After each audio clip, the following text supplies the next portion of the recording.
साथीहरू, आज म यो लोकसेवाको लिखित पत्रको उत्तर पुस्तिकालाई कसरी आकर्षक बनाउन सकिन्छ भन्ने विषयमा यो भिडियो तपाईँहरूमाझ लिएर आएको छु। अब लोकसेवामा उत्तर लेख्दाखेरि तपाईँहरूले जसरी लेख्दा पनि हुन्छ हुन त, तर तपाईँको उत्तर पुस्तिका अलिकति आकर्षक देखियोस् भन्नुहुन्छ भनेपछि त्यसको लागि यतातिर यो बायाँ साइडमा एउटा मैले A4 साइजको पेपर लिएछु। त्यसको लागि तपाईँहरूले बायाँ साइड चाहिँ यति छोड्नुपर्छ, स्केल एउटा स्केल लिने, पातलोलाई स्केल लिने होइन। बायाँ साइड यति छोड्ने अनि मथि पनि त्यति नै छोड्ने, मथि पनि त्यति नै मार्जिन छोड्ने, यसरी यति नै मार्जिन स्केल राखेर मार्जिन छोड्ने र जति मार्जिन माथितिर र बायाँतिर छोड्नुहुन्छ त्यसको आधी मार्जिन। धेरै अब सरहरूले चाहिँ दायाँ र तल चाहिँ मार्जिन नछोड्दा पनि हुन्छ भन्नुहुन्छ।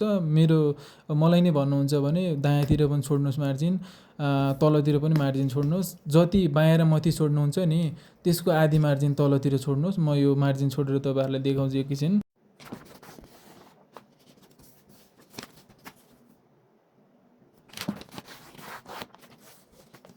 यहाँ मैले बायाँतिर र माथितिर बराबर मार्जिन छोडेको छु र दायाँतिर र तलतिर बराबर मार्जिन छोडेर एउटा यो मैले चारैतिर मार्जिन छोडेर उत्तर पुस्तिका तयारी गरिसकेको छु। अब यो लेख्दाखेरि अब म लेख्छु यहाँ अनि तपाईँहरूलाई देखाउँछु।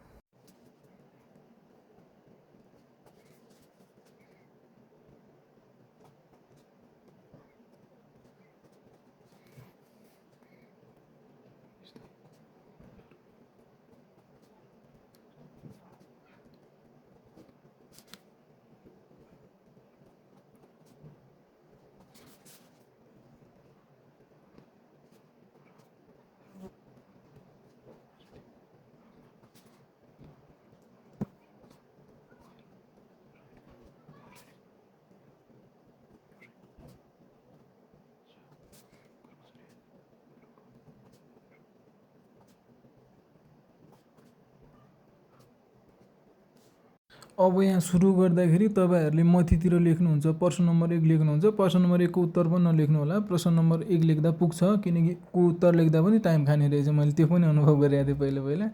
अनि त्यसपछि तपाईँले जस्तै निजामती सेवा भनेको के हो, यसका विशेषताहरू लेख्नुहोस्। निजामती सेवाको बारेमा पनि केही पनि सोध्न सक्छ क्वेसनमा। त्यसकै आधारमा पहिला मथि टपिक दिने, त्यसकै तलतिर यहाँबाट सुरु गर्ने होइन। अब यहाँबाट सुरु गर्नुहुन्छ तपाईँ, यसको पनि मार्जिन त छोड्नु भएको छ भने त्यसको त्योभन्दा पछाडि पुग्नु भएन तपाईँको। अनि त्यसपछि यहाँ सकिन्छ। अनि त्यसपछि अझै तपाईँले केही बुदाहरू थप्नु छ भने यहीँबाट थप्दा हुन्छ तपाईँले।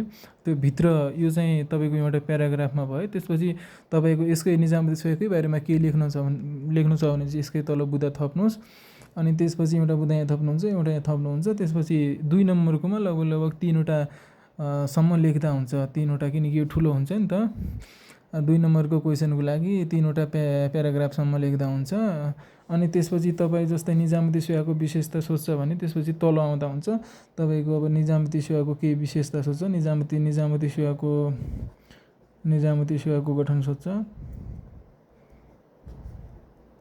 निजामती सेवाको गठन सोध्छ भने फेरि यसरी यहाँ दिने। अनि त्यसपछि यहीँदेखि सुरु गर्दा हुन्छ। फेरि प्याराग्राफमा यहाँदेखि सुरु गर्ने, यसको बारेमा अलिकति भूमिका बाँध्ने र तलदेखि तपाईँले यसकै बराबर यहाँ तलदेखि चाहिँ टक्क यहाँदेखि बुदा लेख्ने। जस्तै निजामती सेवाको गठन के भनेको छ टक्क यहाँदेखि दिने अनि त्यसकै बराबरमा यहाँ दिने। मैले युट्युबमा पनि के भन्छ टिकटकमा पनि राखिदिएको छु त्यो मेरो कपी, त्यहाँ हेर्नु होला। अनि अन्तिममा तपाईँको निष्कर्ष लेख्नुहुन्छ या यसरी लेख्नुहुन्छ या अन्त्यमा लेख्नुहुन्छ अथवा लेख्नुहुन्छ, जे पनि लेख्दाखेरि अन्त्यमा भनेर यहाँदेखि सुरु गर्ने, अन्त्यमा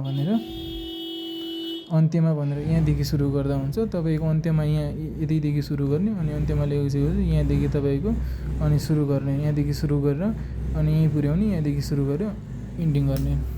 अब यसरी लेख्दा चाहिँ यो अलिकति आकर्षक देखिन्छ। फेरि तपाईँहरूले यो परिचय पनि अलिकति ख्याल गर्नुपर्छ। परिचय लेख्दाखेरि तपाईँले एकदमै जिस्ट कुरा लेख्ने। तपाईँको त्यसमा परिचयमा सोध्छ भने चाहिँ जस्तै मैले स्थायी सरकारका नामले परिचित, प्रशासनिक रूपमा प्रतिबद्ध र राजनीतिक रूपमा तटस्थ गैर सैनिक व्यावसायिक कर्मचारीहरूको सम्म निजामती सेवा भनेर यसरी लेख्ने गरेको थिएँ। अब तपाईँहरूलाई चाहिँ के उपयुक्त लाग्छ त्यही लेख्नु होला। अब यसरी लेख्दा चाहिँ बेटर हुन्छ जस्तो लाग्छ मलाई। हस्, धन्यवाद।